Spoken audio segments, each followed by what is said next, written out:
अब हमारे पास डेफिनेशन है स्टैंडर्ड फॉर्म और कैनोनिकल फॉर्म।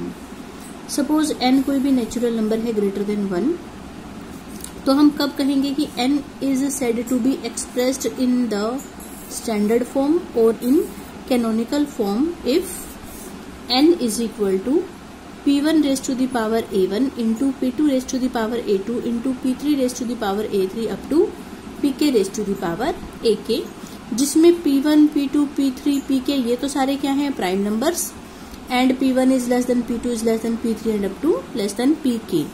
और जो a1, a2, a3, ak है ये सारे के सारे क्या है पॉजिटिव इंटीजर्स। जो पावर है वो पॉजिटिव इंटीजर्स हैं।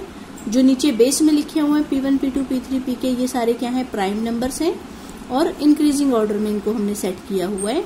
तो अगर हम किसी नंबर को इस तरीके से लिख सकें, एक प्राइम की कुछ पावर इंटू दूसरे प्राइम की कुछ पावर इंटू तीसरे प्राइम की कुछ पावर इंटू इस तरह से चलते जाएं, तो हम कहते हैं कि हमने उस नंबर की स्टैंडर्ड फॉर्म या कैनोनिकल फॉर्म में उसको एक्सप्रेस किया है। जैसे कि 450 को हम लिख सकते हैं 2 की पावर 1 इंटू 3 की पावर 2 इंटू 5 की पावर 2।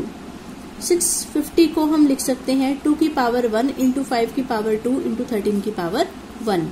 आप देख सकते हैं इसमें 2, 3 और 5 ये तीनों क्या है प्राइम नंबर्स और पावर क्या है कुछ भी पॉजिटिव इंटीजर्स।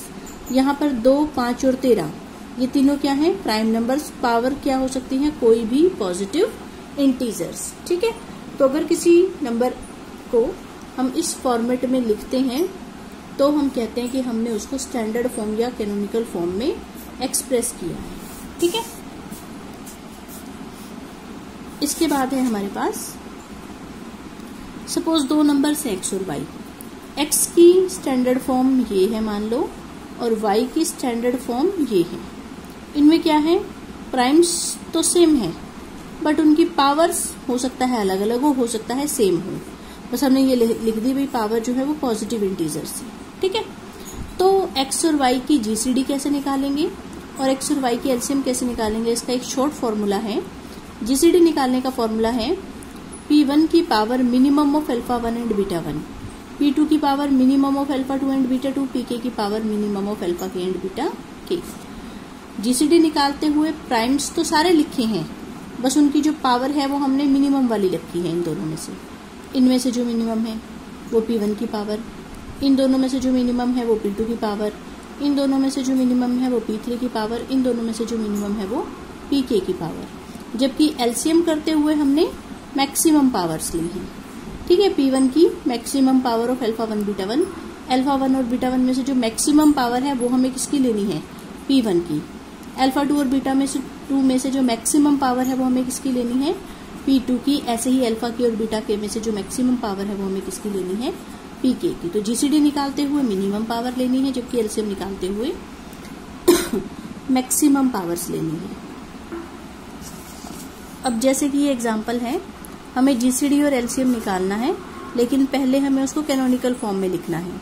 तो 1000 को हमने लिखा है 2 की पावर 3, 5 की पावर 3, ऐसे करके निकाला करते थे ना छोटी क्लासेस में कि पहले 2 से किया 500 आ गया, फिर 2 से किया 250 आ गया, फिर 2 से किया 125 आ गया, ऐसे ऐसे करके करते थे। उससे पता लग जाता था कि 2 की कितनी पावर आएगी और 5 की कितनी पावर आएगी या किसी भी प्राइम की कितनी पावर आएगी, इससे पता लग जाता था। ठीक है, तो 1000 की भी हमने स्टैंडर्ड फॉर्म या कैनोनिकल फॉर्म में एक्सप्रेस कर दिया और 1024 को भी कर दिया। अब जब GCD निकालनी है हमें इन दोनों की तो 2 की पावर लेंगे 3 क्योंकि 3 और 10 में से 3 मिनिमम है। ठीक है, और 5 की पावर लेंगे 0 क्योंकि 0 और 3 पावर में से 0 मिनिमम है। तो 2 की पावर 3 हो गया 8, 5 की पावर 0 हो गया 1, 8 इंटू 1 ये आ गया 8। लेकिन जब एलसीएम लेंगे हम तो हम इनकी मैक्सिमम पावर्स लेंगे, जबकि एलसीएम लेते हुए हमें पावर्स मैक्सिमम लेनी थी। 2 की पावर 3 और 10 में से कितनी लेंगे 10 क्योंकि 3 और 10 में से 10 मैक्सिमम है। 5 की पावर 0 और 3 में से कितनी लेंगे 3 क्योंकि 0 और 3 में से 3 मैक्सिमम है। बस इसको मल्टीप्लाई कर दो, वो इसकी और इसकी क्या आ जाएगी एलसीएम। ऐसे ही सेम अगला एग्जाम्पल है हमारे पास। ठीक है, इसके बाद अगला एग्जाम्पल है show that every odd prime number, कोई भी नंबर जो ओड है और प्राइम नंबर है वो या तो 4 इंटू के प्लस 1 टाइप का दिखेगा या फिर 4 इंटू के माइनस 1 टाइप का दिखेगा। प्रूफ बहुत आसान है। देखो सपोज हमने n क्या ले लिया, कोई भी ओड प्राइम नंबर, ओड भी है और प्राइम भी है। फिर सपोज हम n को 4 से भाग कर रहे हैं, ठीक है, n को हमने 4 से डिवाइड किया। सपोज क्वेश्चन आया k, रिमाइंडर आया r, तो n को हम क्या लिखेंगे 4 into k plus r, n is equal to 4 into k plus r. वे रिमाइंडर के ऊपर क्या कंडीशन होती है कि वो 0 या 0 से बड़ा है लेकिन जिससे डिवाइड किया है उससे छोटा है। इट मीन्स r के पास क्या क्या ऑप्शन है भाई, r क्या क्या हो सकता है 0, 1, 2, 3, ठीक है।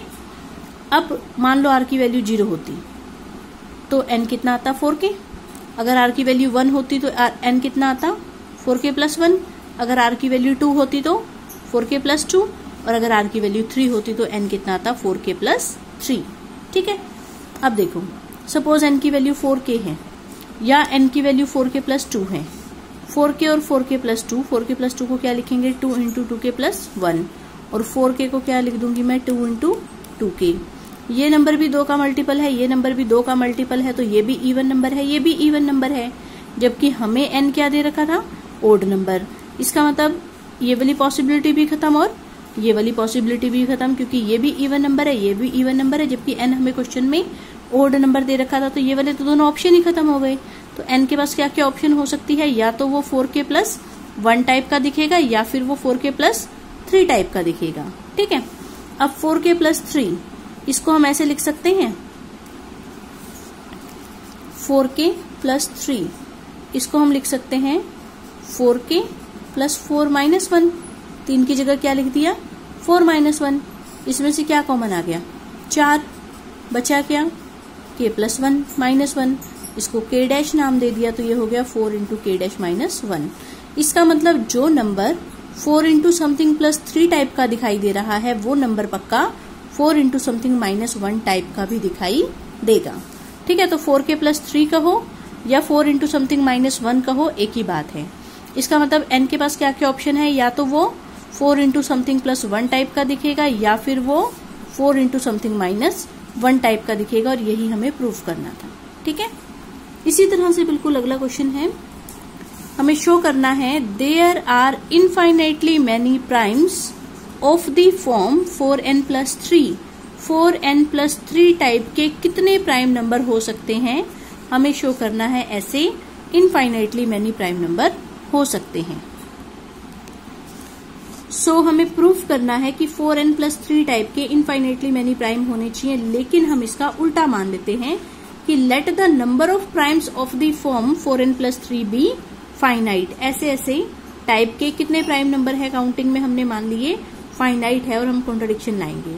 अब फाइनाइट है तो हम काउंट भी कर सकते हैं कि कितने होंगे, कौन कौन से होंगे, और हमें लास्ट वाला भी पता होगा। मीन्स हमें ग्रेटेस्ट प्राइम इस टाइप का भी पता होगा, जिसको कि हमने क्या नाम दे दिया Q। Let Q be the greatest prime of this type. This type मतलब कि 4n प्लस 3 टाइप, ठीक है। अब देखो 4n प्लस 3 टाइप का पहला प्राइम नंबर कौन सा है 3।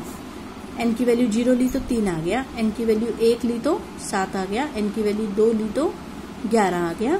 इस तरह से 3, 7, 11 और ऐसे चलते जा रहे, और इस तरह के प्राइम्स में हमने सबसे आखिरी प्राइम कौन सा मान लिया Q। A हमने क्या ले ली इन सारे प्राइम्स की प्रोडक्ट, और B हमने क्या ले लिया 4a माइनस 1, ठीक है। 4a माइनस 1 लिखो या 4 इंटू समथिंग प्लस 3 लिखो, एक ही बात है। ये मैंने अभी अभी यहाँ शो किया था, 4 इंटू समथिंग प्लस 3 लिखो या 4 इंटू समथिंग माइनस 1 लिखो, एक ही बात है। तो 4 इंटू समथिंग माइनस 1 या 4 इंटू समथिंग प्लस 3 एक ही बात है, ठीक है। सो इसको मैंने एक तरह से मान लिया 4n प्लस 3, तो अंडरस्टूड है 1 से ये बड़ा है, सो b इज ग्रेटर देन 1। फिर हम फंडामेंटल थ्योरम ऑफ अरिथमेटिक लगाएंगे कि हर नंबर जो 1 से बड़ा है उसको हम प्राइम्स की प्रोडक्ट के रूप में लिख सकते हैं, ठीक है। इसके बाद है क्योंकि b एक ओड नंबर है। ओड नंबर क्यों है, क्योंकि b हमने क्या लिया है 4a माइनस 1। 4a क्या है इवन नंबर में से 1 माइनस करेंगे तो क्या आएगा ओड नंबर। b क्या है ओड नंबर, इसीलिए ये सारे के सारे प्राइम्स भी पक्का क्या होंगे ओड नंबर, क्योंकि अगर इनमें से एक भी प्राइम इवन होता तो प्रोडक्ट क्या आती इवन आती, ठीक है। इवन नंबर को किसी से भी मल्टीप्लाई करो आंसर हमेशा इवन आता है, लेकिन आंसर तो क्या है ओड है। इसका मतलब ये सारे के सारे प्राइम्स पक्का क्या होंगे, ओड। ठीक है, therefore every prime is either of the form 4n+1 और ऑफ द फॉर्म 4n+3। अभी अभी थ्योरम की थी कि कोई भी नंबर जो ओड है और प्राइम है, ये सारे हमारे ओड भी हैं, ये वाले सारे, और प्राइम तो थे ही। वो किस तरीके के दिखते हैं, या तो 4 इंटू समथिंग +1 या 4 इंटू समथिंग -1 टाइप के। इसका मतलब ये सारे के सारे प्राइम या तो 4n+1 टाइप के हैं या 4 के -1 मतलब कि 4n+3 टाइप के हैं। ठीक है, but all primes can not be of the form 4n+1, लेकिन सारे के सारे प्राइम 4n+1 टाइप के नहीं हो सकते, क्योंकि अगर सारे के सारे प्राइम्स 4n+1 टाइप के होते तो इनकी प्रोडक्ट भी 4n+1 टाइप की ही होती। देखो कैसे, दो का एग्जांपल लेके बता देती हूँ। मान लो P1 की वैल्यू है 4m+1 और सपोज P2 की वैल्यू है 4n+1। अब हम P1 इंटू P2 निकालेंगे तो ये आएगा 16mn + 4m + 4n+1। इस सारे में से क्या कॉमन है, 4 कॉमन है। जो बच गया उसको हमने नाम दे दिया t एंड प्लस में 1। इस सारे में से 4 कॉमन है, जो ब्रैकेट में बच गया उसको नाम दे दिया t + 1। इसका मतलब अगर P1 और P2 4 इंटू समथिंग +1 टाइप के हैं तो उनकी प्रोडक्ट भी 4 इंटू समथिंग +1 टाइप की ही दिखाई देगी। इसका मतलब अगर ये सारे के सारे प्राइम इसी फॉर्मेट के होते तो इनकी प्रोडक्ट मतलब कि B इसी टाइप का दिखाई देता, लेकिन B तो किस टाइप का है, 4 इंटू समथिंग -1 या 4 इंटू समथिंग +3 टाइप का है, वो +1 टाइप का नहीं है। ठीक है, इसका मतलब सारे के सारे प्राइम्स 4n+1 टाइप के नहीं हो सकते। इनमें से कम एक प्राइम को तो पक्का 4n+3 टाइप का भी होना पड़ेगा, क्योंकि अगर सारे के सारे 4n+1 टाइप के होते तो इनकी प्रोडक्ट मतलब कि B भी 4n+1 टाइप का होता, लेकिन B तो किस टाइप का है, 4a-1 मतलब 4n+3 टाइप का। जो 4n+3 टाइप का है वो 1 टाइप का नहीं है, जो 1 टाइप का है वो 3 टाइप का नहीं है। ठीक है, तो कम से कम इनमें से एक प्राइम को तो 4 इंटू समथिंग +3 टाइप का भी होना पड़ेगा। उस प्राइम को हमने नाम दे दिया P। जो इनमें से है उसको हमने नाम दे दिया P, जो कि इस टाइप का दिखाई दे रहा है। Let P of the form 4n+3, और वो इन्हीं में से कोई एक प्राइम है तो वो पक्का किसको भाग करता होगा, B को। ठीक है, तो P भाग करता है B को। ठीक, अब चूंकि P एक प्राइम है और इस टाइप का है 4n+3 टाइप का, और हमने देखो A क्या लिया था, इस टाइप के जितने भी प्राइम्स थे उनकी प्रोडक्ट। तो अंडरस्टूड है, 3 भी A को डिवाइड करता है, 7 भी डिवाइड करता है, A को 11 भी डिवाइड करता है, A को क्योंकि A 3 का भी मल्टीपल है, A 7 का भी मल्टीपल है, A 11 का भी मल्टीपल है, तो ये सारे के सारे प्राइम डिवाइड करते हैं A को। और ये सारे के सारे प्राइम किस टाइप के हैं, 4n+3 टाइप के। P भी किस टाइप का है, 4n+3 टाइप का, और प्राइम भी है, तो इसका मतलब P भी इन्हीं में से कोई एक है, क्योंकि इसमें तो हमने सारे ले लिए थे जितने भी पॉसिबल थे, जितने भी पॉसिबल प्राइम इस टाइप के थे वो सारे ले लिए थे, और उन सारों की प्रोडक्ट को हमने A कह दिया था। अंडरस्टूड है, ये सारे के सारे प्राइम A को डिवाइड करते हैं, मतलब कि 4n+3 टाइप के जितने भी प्राइम्स हैं वो A को भाग करते हैं। P भी 4n+3 टाइप का एक प्राइम है, तो वो भी पक्का भाग करेगा A को। ठीक है, P B को भी भाग करता है, A को भी भाग करता है, तो P 4a-B को भी डिवाइड करेगा, और 4a-B की वैल्यू कितनी आएगी यहाँ से, 1।